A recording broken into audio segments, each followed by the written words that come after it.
Welcome to Out of the Question, a podcast that looks behind some common questions and uncovers the question behind the question while providing real solutions for biblical world and life view. Your host is Andrea Schwartz, a teacher and mentor and founder of the Chalcedon Teacher Training Institute. Thanks for tuning in again today to this episode of the Out of the Question podcast. You know, I was born just after the Korean War ended, so the first conflict I was aware of was during the Vietnam War during my grammar school and high school years. Back then, there was so much disharmony in the country that few people would think of going up to someone in uniform and telling them, "Thank you for your service." Many wars and conflicts have appeared on the landscape since then, yet after 9/11, it became a thing to go up to those in uniform and thank them for their service. And of course, throughout my life, I would see displays of patriotism, such as parades on traditional holidays like the 4th of July, Memorial Day, and Veterans Day. Truth be told, though, I knew very little about what military life was actually like, relying on Hollywood and media sources to provide depictions of those who serve in the military and their families. Since the onset of the measures implemented since the COVID pandemic, Americans are once again disillusioned by their government. In the midst of this, views about current military personnel and their families are virtually ignored or caricatured. In March of 2022, I interviewed former JAG officer and constitutional expert John Eidsmoe in response to the question, do military personnel forfeit their constitutional rights? His answer was a categorical no. Today's episode is meant to further inform you, hopefully challenge you and activate you by giving a voice to those who represent a large group of persecuted men and women in the armed services who have been ignored and silenced.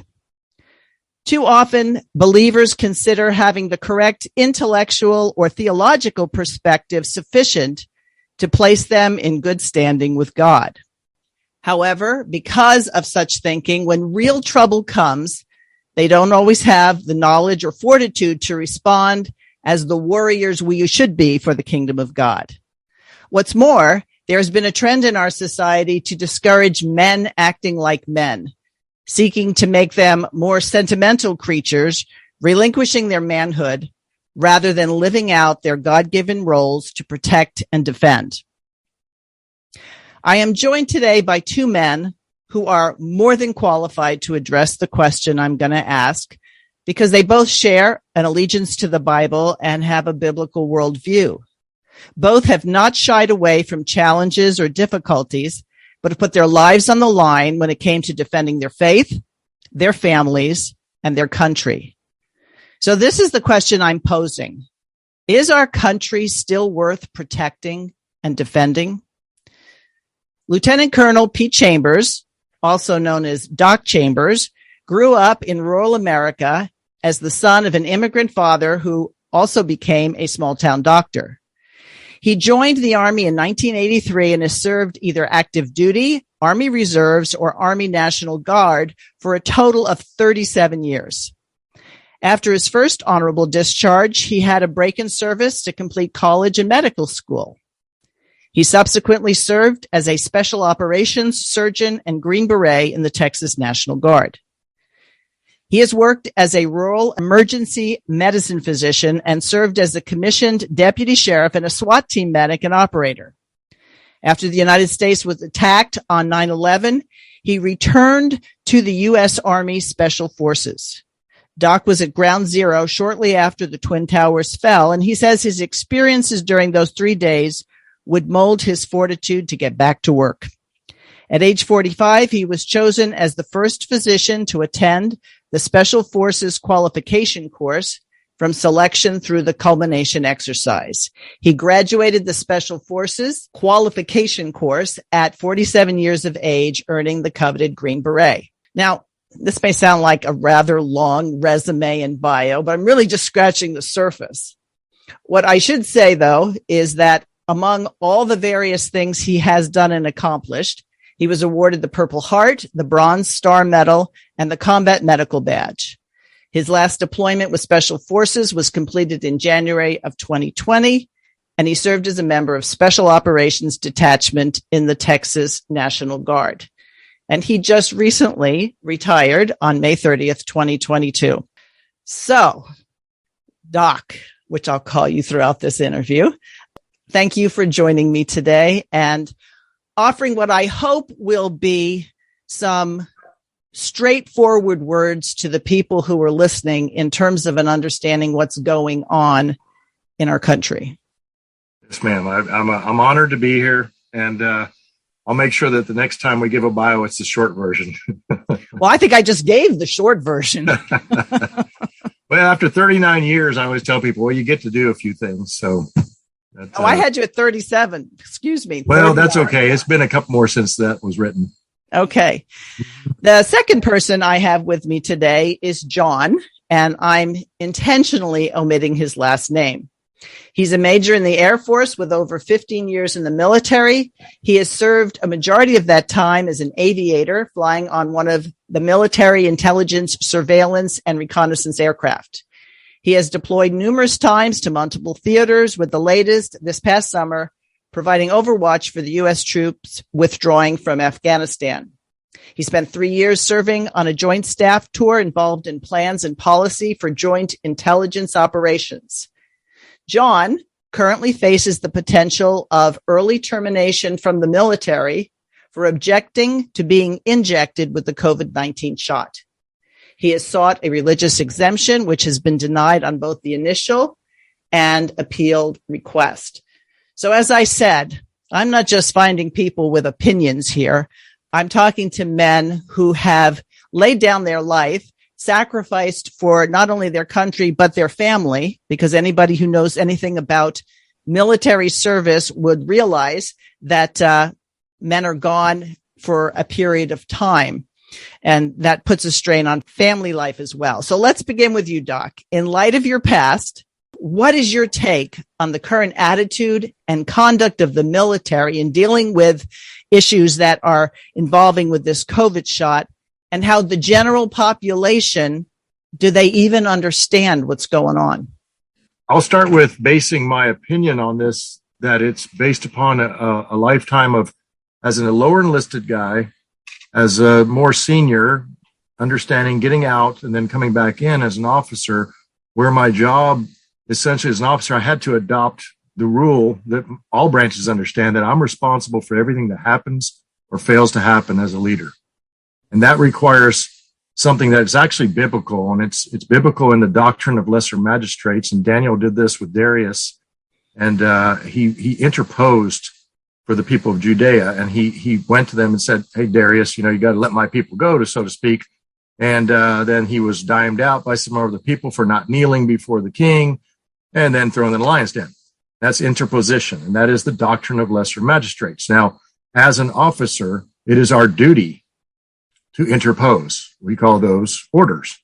And when we receive an order and it's lawful, we follow it to the nth degree.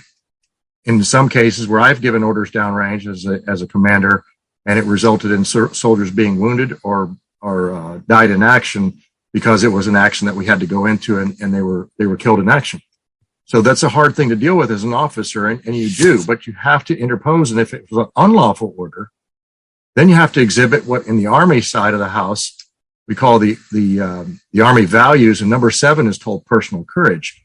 And so when I see something that's wrong, and when I saw the shots come out, I didn't really know whether they were good or bad. I didn't know what they were. We didn't know much about COVID when it first came out. But as we learned more, and the VAERS data came out and the Defense Medical Epidemiology database came out, we went to our leaders, and there were certain few of us, there were 4 actually, that went to Senator Johnson from Wisconsin and said, "Sir, we've tried to go to all of our leaders and say, we've exhausted our resources. Nobody will listen to us."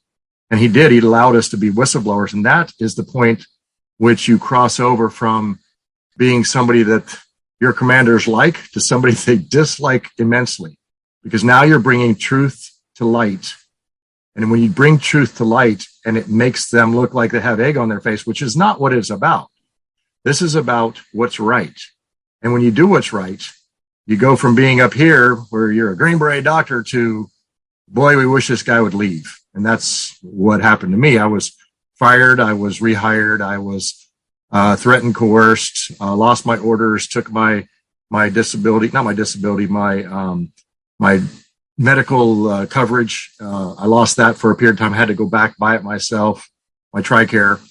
These are things that happen. And that happens under what I call the shadow regulation system, because regulations exist for the correct lawful orders to have somewhere to hang upon. And when you have a shadow regulation system, which is what I'm seeing to service members like John and others, and I've just done 2 other podcasts today talking about this very same thing. This is a problem. It's become the norm, and this is not supposed to be the norm. Look, I came in 1983. I saw shadow regulation systems exist at very different levels where something didn't seem right, but okay, we'll let it get away with it. It just is a little bit wrong. This is the norm now with regard to these shots. And what people need to understand, the listeners need to understand is, yes, we are under the Constitution and we do not lose our constitutional rights, but we have a uniform code of military justice, which dictates how we are to be prosecuted or to be, if we don't follow an order that's lawful. But if an order is unlawful, that's a gray area. And that allows a lot of room for the shadow system to take place. And that's what's happened to me and others out there as I've interposed and tried to do informed consent and was told not to, et cetera. Okay. So if, like I said, a lot of us are governed by Hollywood movies. During or after World War II, everybody was in favor of whatever the U.S. military did. Then, as I said, in Vietnam, you had more of the anti-military movies. Are military service people slaves? Is it like when you sign up, is it that you have to do whatever you're told and they want you to park your brain and your conscience somewhere else? Is that what you're told as somebody who goes through boot camp? I don't want you to think. I just want you to do what I tell you to do. Well, I've never been told that. I do believe that there is a certain degree of, in basic, having been an enlisted guy who carried a rifle and put a bayonet on the end of it, that you have to understand that when you receive orders, that your officers and your senior enlisted are looking out for the best of what the mission accomplishment is and marrying it up with what is best for the soldier to mitigate any damages that could take place upon that soldier or sailor or airman marine. There should not be a system where you're just a robot or a slave. So I don't believe that. A lot of people have said that to me, and more obviously civilians. And I say, no, we actually are critical thinkers. And as a matter of fact, me as a Green Beret, it is incumbent upon us to be a critical thinker and to be able to stand up to the next higher in command, or like in my case, all the way up to a congressman, and say, no, that's not right. And then try to discuss as best I can why I believe that my theory is correct. If I'm given the order and is lawful, then I have to do it. Yes, that in that case it is, but it's not really a slavery as it is. It's a service. Right. Because the Bible does talk about soldiers and warfare. So it's not like this is something that Christians can't go near. I'm going to bring John into the discussion right now. It's no secret, John, that the mainstream media has been a voice for those who hate our country and seek to produce a worldwide government that destroys the idea of national boundaries and interests. The sad part is that so many who call themselves believers have adopted the views fed to them and have little understanding of what is currently going on in the military. So what sorts of comments or questions do you get from those in your community or church which let you know that their views on military life and purpose are not all that realistic or even accurate? That's a really good question. And I didn't think I would have to say this for this reason, but when I first joined the military, but either way, since I am still in uniform, I have to say that my views are my own and do not reflect that of the U.S. government. And I think I actually am saying that because I prefer my views to those of the U.S. government. I don't want people thinking that I think like the majority of the people who have that perception of blind obedience, and especially with what they've been doing lately. So I put that disclaimer out there kind of for a twofold reason. But in terms of the questions that I get from people in the community, people that I'm in different social groups with. It's almost a daily conversation, if not every other day. And I get random questions that reflect their level of understanding. And the one that I got just the other day kind of expressed the perspective that, well, I was in the military too. We lined up and we got all these shots, didn't question it, didn't think anything about it. And so what's the big deal? What's changed? What might be different? And I think Doc Chambers already alluded some to that, when things start happening, you don't recognize it right away. But we are taught, like he said, to think critically. When we take that oath of office at the very beginning, we are swearing to support and defend the Constitution against all enemies, foreign and domestic. And even if that means the ideologies that would seek to undermine the very precepts the Constitution sits on. And then at the end, which unfortunately has recently become optional, you say, "So help me God." And so I think that speaks to some of the history behind that oath and what it really meant in the beginning to swear to uphold the Constitution and what it stood for. Ronald Reagan says we have to reject the idea that every time a law is broken, society is guilty rather than the lawbreaker. It's time to restore the American precept that each individual is accountable for his actions. And that was Ronald Reagan. I think he's right. And I think that when that oath is taken, whether all the enemies you're going to encounter from there till the end of your service term, that's what you are saying that you will do with each action you take, with each circumstance you encounter, as a personal responsibility. You can't look back on the end and go, well, I didn't know, or I didn't seek to know, or I just forgot that I was supposed to think critically and evaluate things through a lens that sought to uphold a higher standard. And in this case, we're saying the Constitution is what is written in there, but at the end, it's all upheld by God. And I think that speaks to, Psalm 33, "Blessed is the nation whose God is the Lord."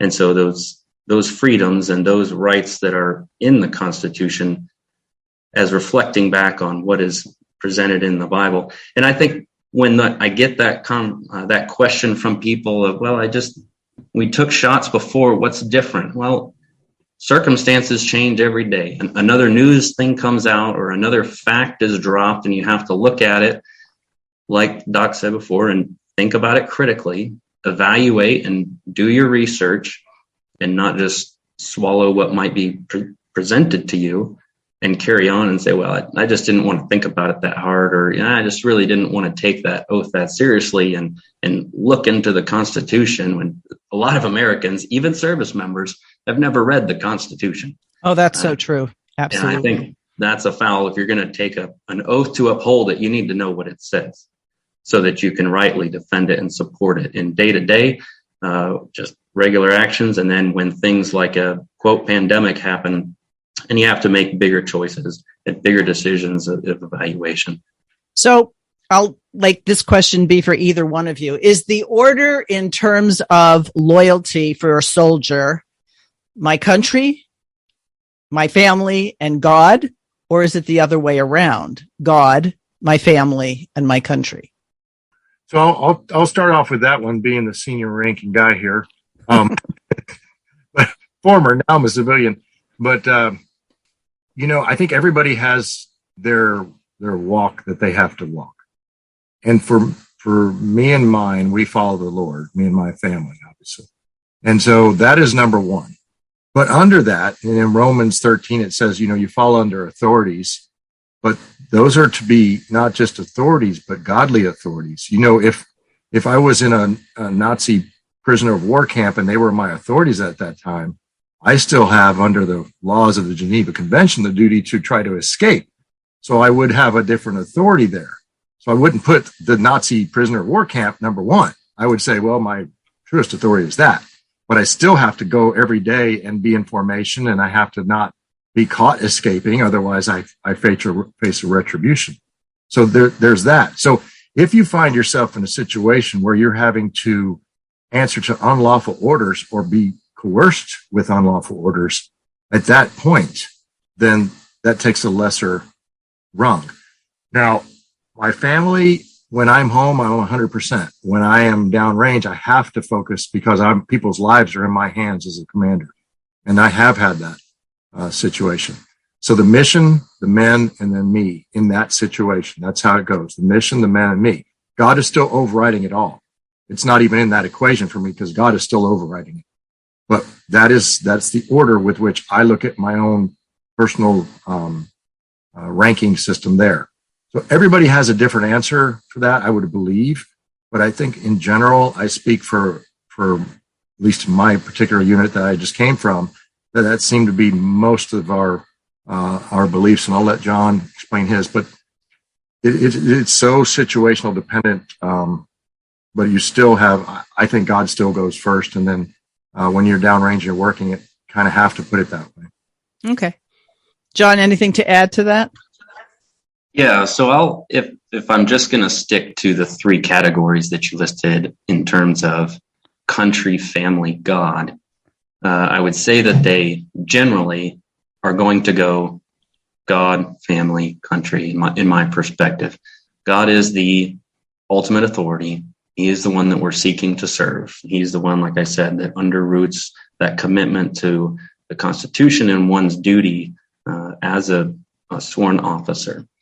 After that, you've got a family, right? And that is one of the primary institutions that God ordained. And so you see it in the Ten Commandments. You see it all throughout the Bible, right? Adam and Eve that started a family before there was a primary nation. And so the family comes next. Now, a lot of people would say there's a competing interest there because the country, as Dr. Chambers just pointed out, seems to take primacy over the family when a person dies in uniform.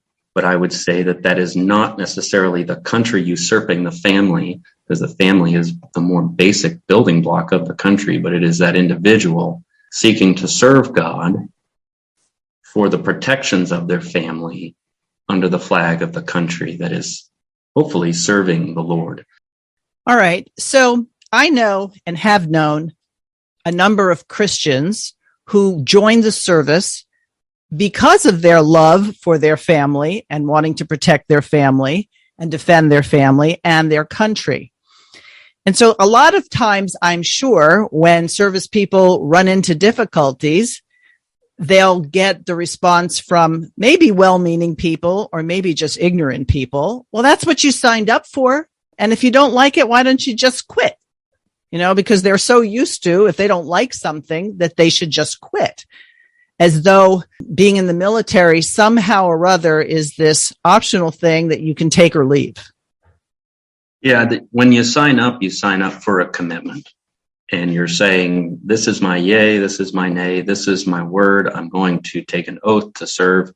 And there's usually a term that's assigned to that service, especially for enlisted folks, as I'm sure Doc could speak to from more experience-based perspective. But when there's a term that's with kind of a deadline of you're going to be out unless you re-enlist and you recommit to that service. And in those cases, again, that oath of office is re-administered. You are essentially leaving the service and coming right back in all at the same time. I see. For officers, it is more open-ended. You are appointed an officer until you retire or you resign that commission. And so, yeah, in a sense, it's what you signed up for, but does not overtake your requirement to do justice, right? And so, and even justice for yourself. Right. Yeah. Exactly. It's not just justice for other people, but not you. And I know there's also an attitude, and maybe Doc, you can speak to this, that being in the military is dirty. It's kind of like you have people who are untrustworthy as commander in chief sometime, and then, he's in office or he's out of office. And I think they forget that in Paul's letters, he talks about the people in Caesar's household. And he doesn't tell people in Caesar's household, run away, leave, you can just resign, because obviously they could not do that. Right. So comment on that and the attitude, because I imagine sometimes hearing this from American citizens or even fellow churchgoers hurts in a way that sort of penetrates a lot more than someone who you don't know. Yes, ma'am. So I'm going to say that if you ever ask me a question or you really know me, you know you're going to get a straight answer. So this is a straight answer, and this is going to I don't beat around the bush. War is ugly. It's the ugliest thing that exists. I've seen it. I've been on the ground for a lot of it, and it is an ugly place. And sometimes, as a soldier, you're sent to places you don't want to go. You don't believe in the overall cause, in the sense that I think that my government is making a political or a policy decision that doesn't make sense. Well, that's at the strategic political level. I'm at the tactical level. Okay. I'm where the rubber meets the road. I still have to suit up. I still got to jump out of a plane. I still got to walk a long distance, find the enemy, close and destroy the enemy. And it's very ugly. It's a very ugly place and should only be reserved for exigent circumstances. However, I am not a policymaker. Therefore, I have to take those orders. And so there are things that happened in the past 20 years in Afghanistan, for example, where when they shut that down and the place crumbled in less than, a couple of weeks, it's hard to take. And then you have to ask yourself, was that worth it? It's a book that I'm writing right now, and that's the subject. Was it worth it? And in my struggles and in my thoughts and my sleepless nights and in the 21 soldiers that I personally have put in a body bag, I will tell you that I had to find strength from my God and from Jesus and from the Holy Spirit's interposition for me or with the darkness that I was fighting, that it was worth it because I found one thing, and I found the truth, that the truest virtue of a warrior. I thought when I was 18 years old, it was, how well do I shoot my rifle? What kind of medals can I get? How cool do I look if I get a green beret on my head? That's what a young man thinks of. When am I going to get to combat? I tell young men now, I say, beware of what you wish for, son. And the truest virtue of a warrior is love. Okay. That is the truest virtue. It's love. It's love for one another. John 15:13, that greater love now hath no man than to lay down his life for his friend. But it's that we don't operate out of hate on the battlefield. We don't operate on hate what's in front of us. We operate out of love for what's behind us, and playing off of what John said. The love that's what's behind us is our family. I fight side by side with my troops, but my family or your family or you or anybody out there that sits in this country, whether they believe in what we're doing or not, we love what's behind us. And that is the truest virtue. And that's what I have found. So no matter how ugly it is, love still exists. And that's where we are able to exercise that. Yeah. John, I know that, you're involved with a lot of other people, and sometimes you get calls at all hours of people wanting help. And, should I just give in? Should I hold to the idea that I don't think it's right that I take this injection for any number of reasons? In your experience, is the almost uniform denial of religious exemptions something that you've ever seen before? Or do you think really there are those who want to run Christians out of the military? And do you think Christians should go without a fight? Well, I can speak to what has been said. I don't know the true hearts and intents of the leadership, but I know that when the current Secretary of Defense took his current position, he vowed to rid the military of extremism. And extremism can paint a lot of different people depending on what your perspective is. If you're an atheist, then a conservative Christian is probably an extremist. Mm-hmm. In fact, there was a lot of training that happened recently after he took office to help combat right-wing extremism in the military. Some of the events surrounding the COVID vaccine exemptions and how that is all played out, I don't know that I've ever seen. Now, of course, I don't have as many years under my belt as Dr. Chambers, but I don't know that I've ever seen a protest against or an objection to a policy decision that senior leaders made of quite this magnitude, where this many service members said, I don't want to do this. I have a moral, ethical, religious objection to what I'm being asked to do, and I'm either going to ask for the permission not to do it based on my sincerely held beliefs, or I'm just going to refuse to do it. Or if I am retirement eligible, I'm just going to get out and avoid it altogether. And then on the flip side of that, in terms of recruitment, then you're finding people just aren't joining the military at all either. And so in terms of that, it's I think there is a concerted effort to see people that don't necessarily agree with the senior leadership to be out of the military and have folks that agree more. Now, you mentioned Caesar's household, and that the individual was not told to leave Caesar's household, but he was also not told to go back to Caesar's household and just do whatever Caesar said. Right. There was still the expectation that he was going to act justly within the confines of the household that he was in, wherever he could. And so even if, and he meant, Doc mentioned, if you don't agree with the policy of those over you, you might not have all the resources or the time to be able to investigate to the degree to which you'd like what is motivating them or causing them to make the decisions they're making that you don't agree with. But that doesn't give you the excuse to jettison your own obligation to perform justice in the war that they've put you in.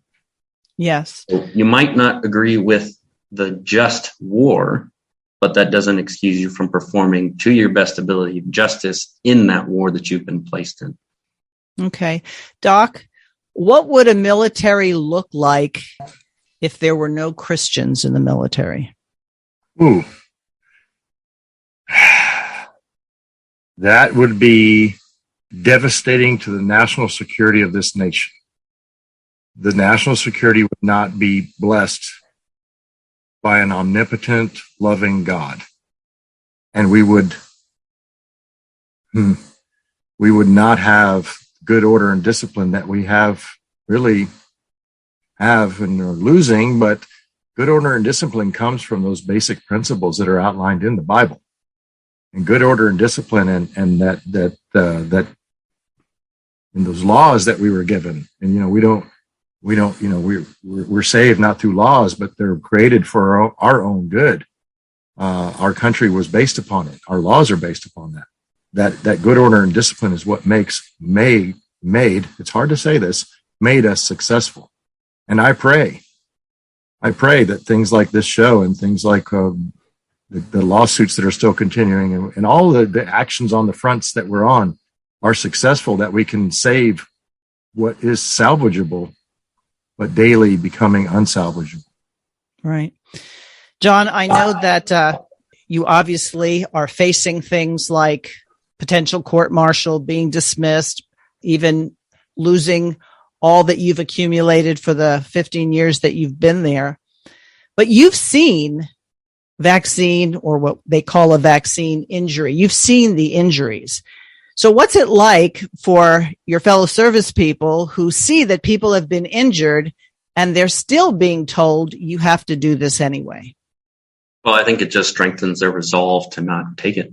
That their initial objection to it, while it might have been based in a moral ethical decision, I think it just strengthens the resolve that they won't take it because they're seeing the results of if they were to compromise that belief, that they would be opening themselves to potential injury as well. And you're right, the stories are almost daily.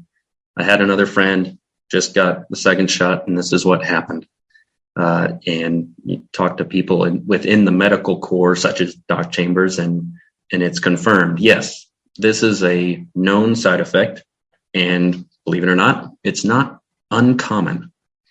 We are seeing this on a regular basis. We're not seeing it publicized on a regular basis, other than through whistleblowers and other folks who are bringing that to the forefront of media, trying to get attention and light shown on it. But that is not a very common thing either. And so I think, if anything, to answer your question, it strengthens the resolve of people. And I think you're seeing that resolve play out in things like the court system, right? So like I said before, I don't know you've ever seen quite the pushback that this is generating. And I think that is one of the ways that's evident is not just in the thousands of requests that have been submitted for an exemption, but also because of how those are going so poorly. And it seems like almost a complete railroading that you've got over, in some counts, depending on what aspect you're looking at, 30 cases in the court system. 10 of those, for sure, there are 10 cases in the federal court system fighting based on that religious aspect, with hundreds of others in several other cases fighting on the legality of the order on its face. So whether it's religious or just people thinking critically and going, this doesn't make sense, you're seeing major pushback and resolve as more and more cases are brought to the federal court system, as more and more denials come back, and the picture becomes that much clearer day by day. People are realizing that the only way out of this is to seek either relief through the judicial system, the different court cases, or through the legislative system, which is why people are reaching out and trying to contact their congressmen and their senators, largely with no reception.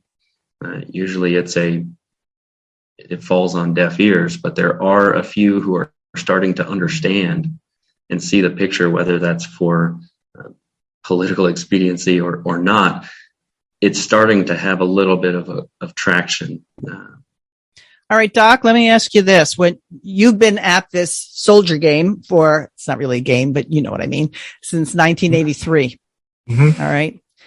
So do you look at what you're currently working on, helping service people and trying to get this out there every bit as much as being a loyal American, being a loyal soldier as you did whenever you went into combat? I mean, is this fight just as important as any other fight you've been in?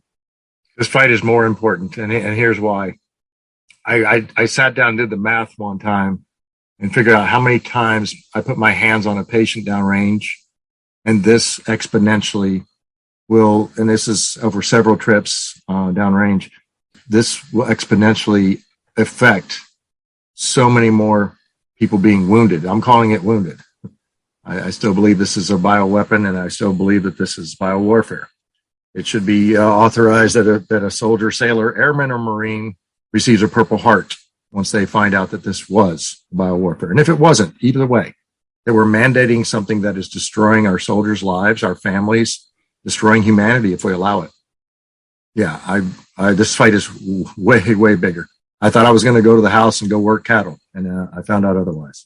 Yeah. So when you took your oath, both of you took it for enemies, foreign and domestic. And I think this probably falls under the domestic category.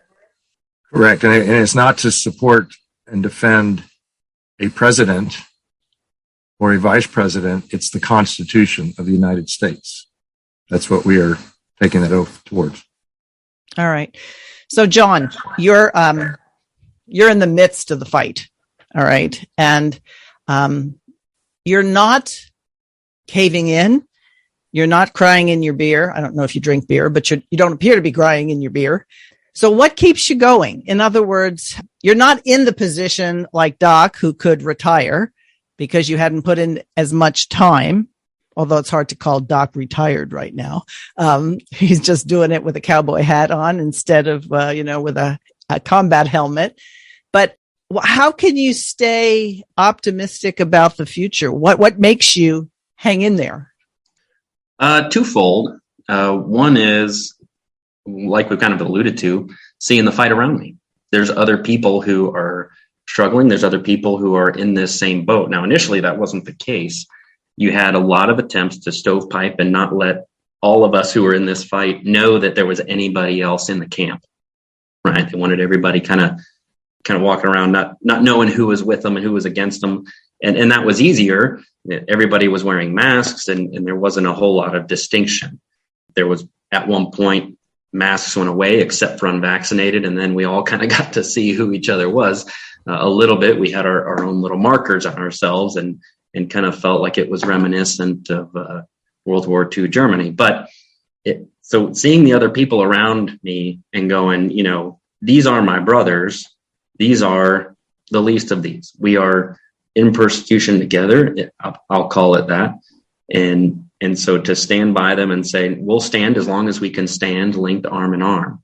Mm-hmm. And so doing that with my fellow brother, and I'll call them brothers, not just because they're in the service as well, but because they are in the service of God as well. And that comes through loud and clear when we talk to each other about where we're standing and we talk about why we're doing what we're doing.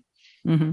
The second aspect of that is, that a lot of the attempts to get service members to be vaccinated are founded on fear, whether it's trying to convince us that there is a virus to be afraid of that requires a specific solution, or whether it's fear of not being able to provide for a family, or fear of going to prison, which has happened to a lot of people in the Bible before, or fear of losing medical insurance, or you name it. If fear can be weaponized to get people to comply, then it will be. But unfortunately, for them, we serve a greater God. And so while we're linked up arm in arms, we are reminding each other that God is faithful and that he will provide and he will care for those who stand on his truth and on his word. And all throughout the process, I have seen more encouragement than discouragement. And what I mean by that is, I might get my religious request denied today, but yesterday and tomorrow, I will have an encouragement in my life that God is the only one who could have placed it there, where I have a fellow brother linked arm in arm and go, hey, I'm in the reserves, or I'm in the guard, and I've got connections. And so if this all goes south, don't worry about it. We can get you connected. Send me your resume. And then tomorrow, we hear about how someone has taken a stand and has peace about it. And God has provided another means of employment for them should they need to seek other employment. So, while one attempt to weaponize that fear to me specifically was a comment where someone said, it's $4 million total in retirement benefits that you're going to just be flushing down the drain. You need to think about that and think about it as $2 million per shot. And that's a lot of money. And while it's not a small amount of money, it's certainly no comparison to what God has at his disposal. Right.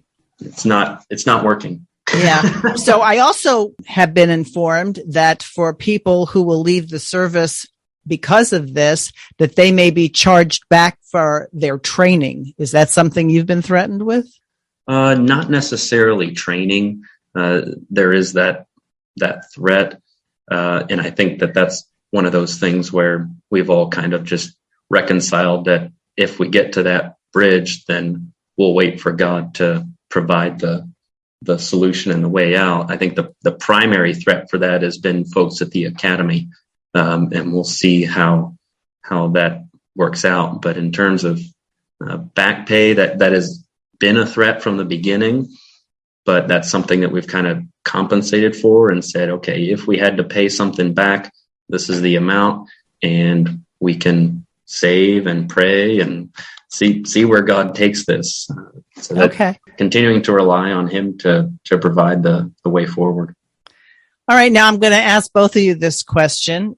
I do think it's a truism that behind strong and great men, there are strong and great women.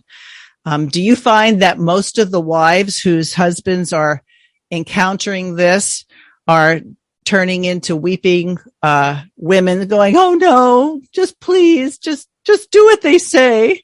Or do you find that sometimes your wives are maybe the ones who bolster you up when you start feeling that way? Who wants to take that one? I'll go first. I would say, in the biblical sense, I've got a bit of a Spartan wife, and there are definitely been times where I'd say it's gone back and forth. How are we going to get out of this?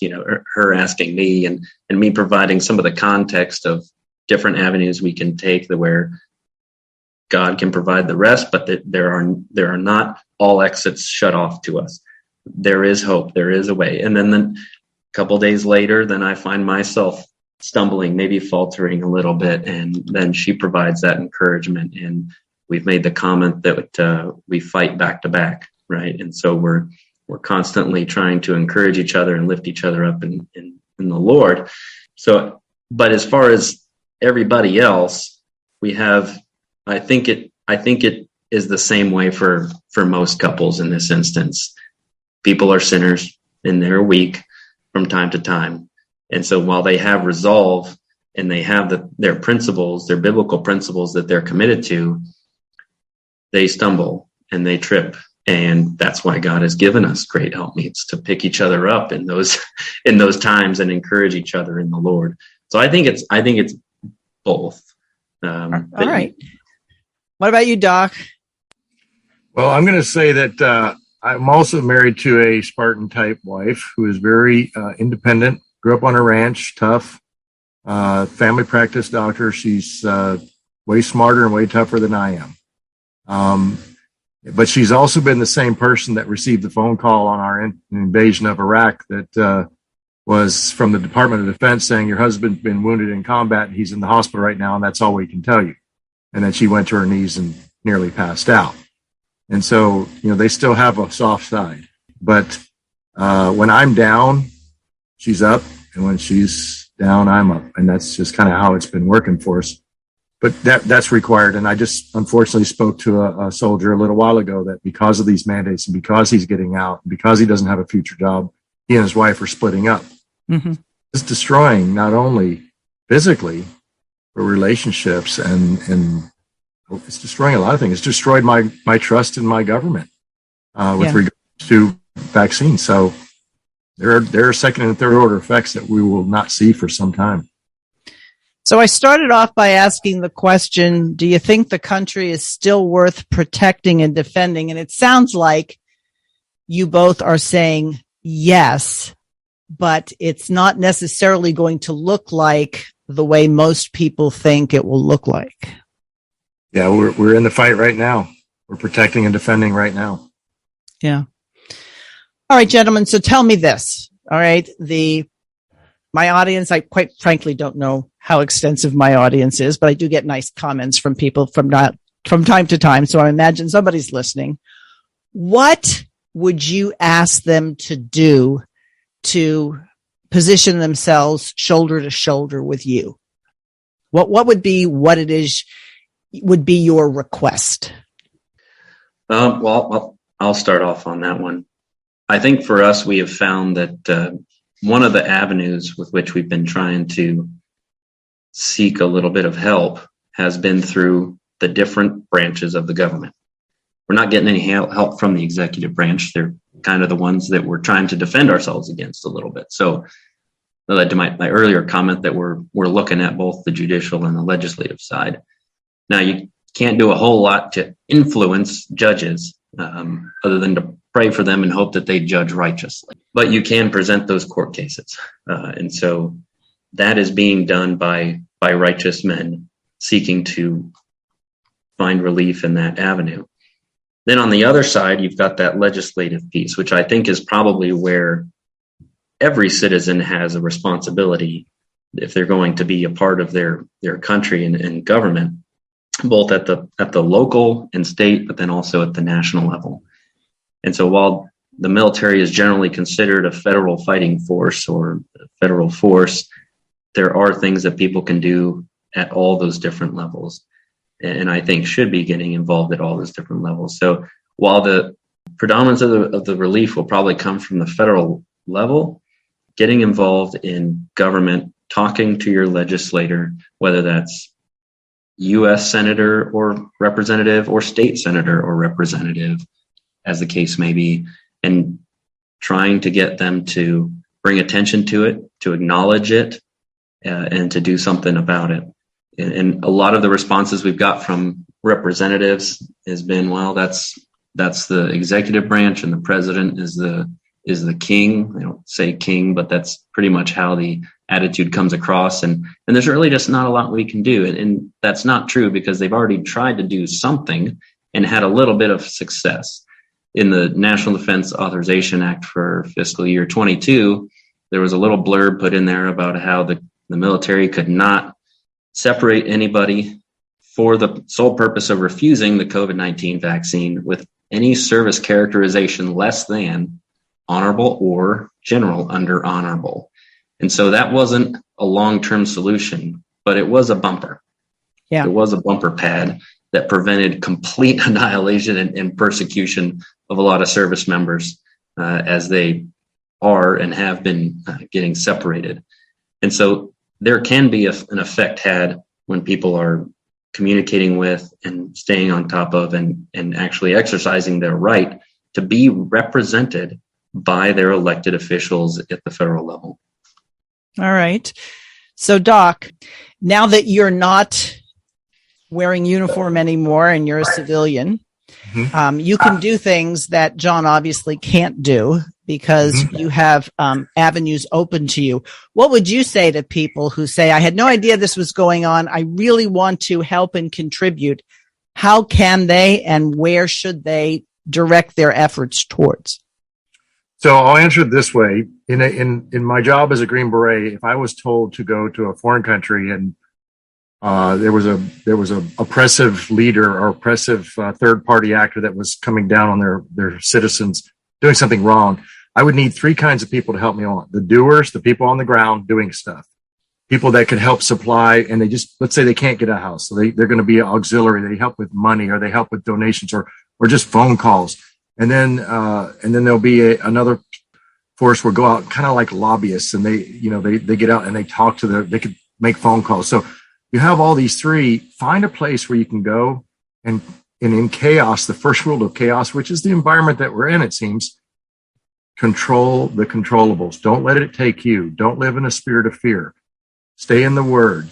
Continue to pray, and control what you can control. So if you can just do a little bit, you can find people like John's wife who are very active and very much on the coattails of these legislators that we put in office, by the way, who should represent us. Right. Support them. Just find something, do something. It doesn't have to be every day, but some little thing. It'll add up. I promise you. There's more of us than there is of them. All right.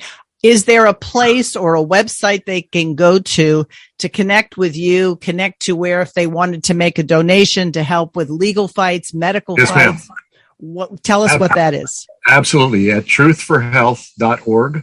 Truth, TRUTHFOR, health, HEALTH.org,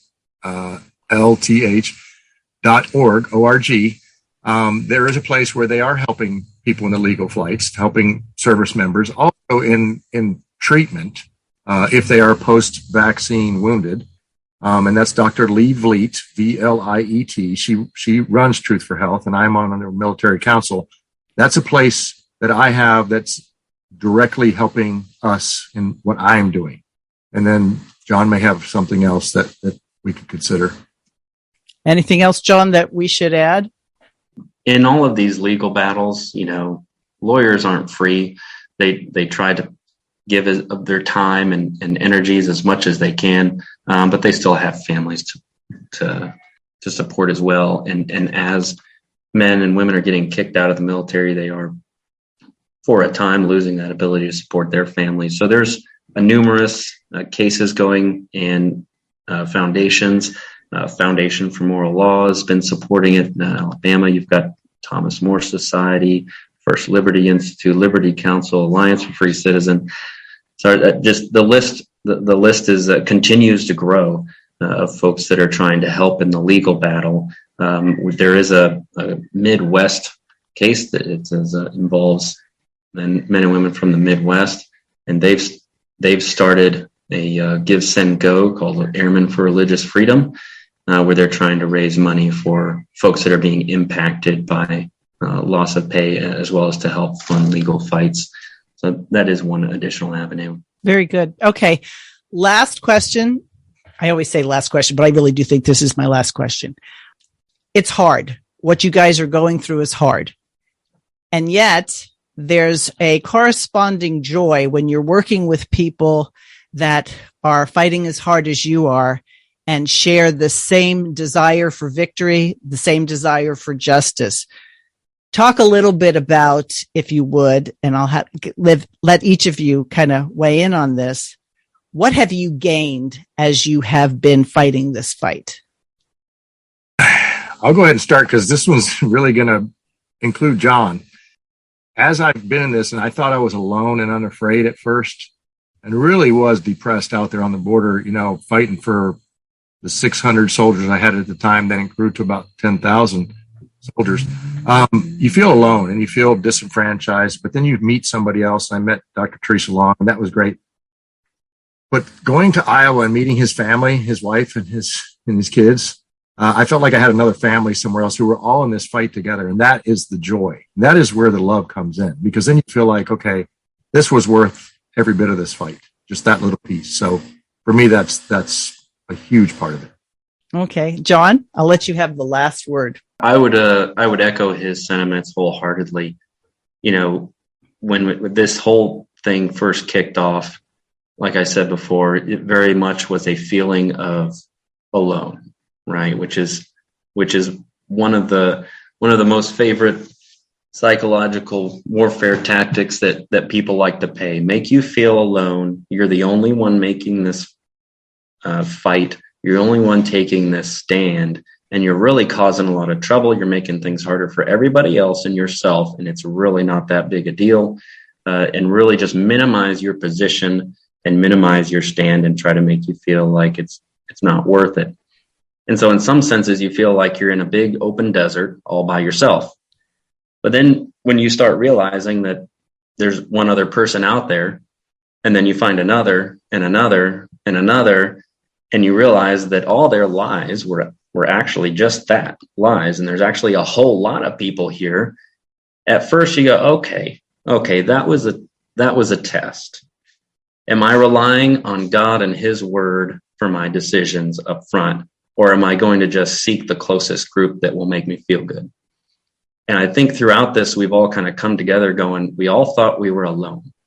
And now we've discovered that God was there the whole time. Mm-hmm. And he's the one that we were seeking to serve. And now he's brought us together and given us that opportunity for friendship, for camaraderie, and for encouragement of one another to take that stand together and to seek justice and to love mercy and to walk humbly with him. And so I would echo his sentiments. As we've gotten to know more and more people, it's been a building of community throughout this process. I know there are others, and we can take a stand and we can make a difference one step at a time for God's kingdom. Very good. All right. Well, I hope my listeners will make use of the resources that were offered just a little bit ago. You can contact me at outofthequestionpodcast@gmail.com, and I'll supply you with the information that maybe came by too quickly. Thank you, gentlemen, for being part of this. And I feel like you've encouraged me, and I appreciate that. Thank you. Thank you, ma'am. Thanks for listening to Out of the Question. For more information on this and other topics, please visit chalcedon.edu.